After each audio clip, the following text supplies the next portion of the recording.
The water keeps rising along the Mississippi River and its tributaries, and with it, the toll in death and damage. Several small towns have been overwhelmed across parts of Missouri and Illinois, and at least 20 people have been killed in the region. With the disaster still building, one local official said today, nobody that is living has ever seen anything like this. It's already bad in places like Valley Park, Missouri, outside St. Louis.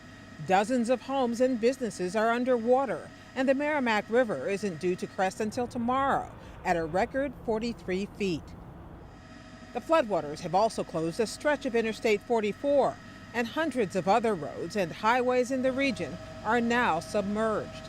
Today, Missouri Governor Jay Nixon visited the nearby town of Pacific, where the flood tide is also expected to set a record. Wind and fights upstream means water moves downstream, and so we're putting a pretty significant concentration down in those areas. We fully expect to see a continual rise in those areas over the next 6 to 8 hours, and then all the way into tonight. Farther south in High Ridge, this water treatment plant has been inundated and is spewing raw sewage into nearby streams and rivers.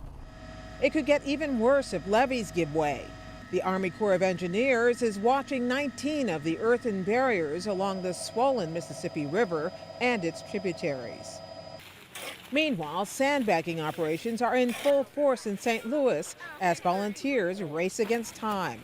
Forecasters predict the Mississippi River will crest there tomorrow evening at nearly record levels. We want to be very cautious and sandbag the low areas in case it would come over. Other areas, as you come upriver repair, are in better shape with the pumping stations and everything else.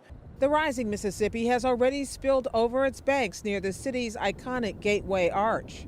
All our friends and family are losing everything.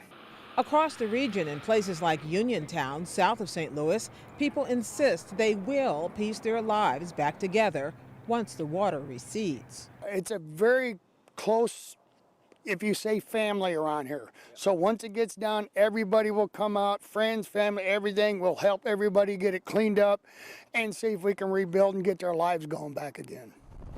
Flooding is also a threat on the other side of the Mississippi in Illinois. Crews in Alton worked through the night to shore up sandbag walls, hoping to hold back the deluge. This flooding now rivals the Great Flood disaster of 1993 along the Mississippi.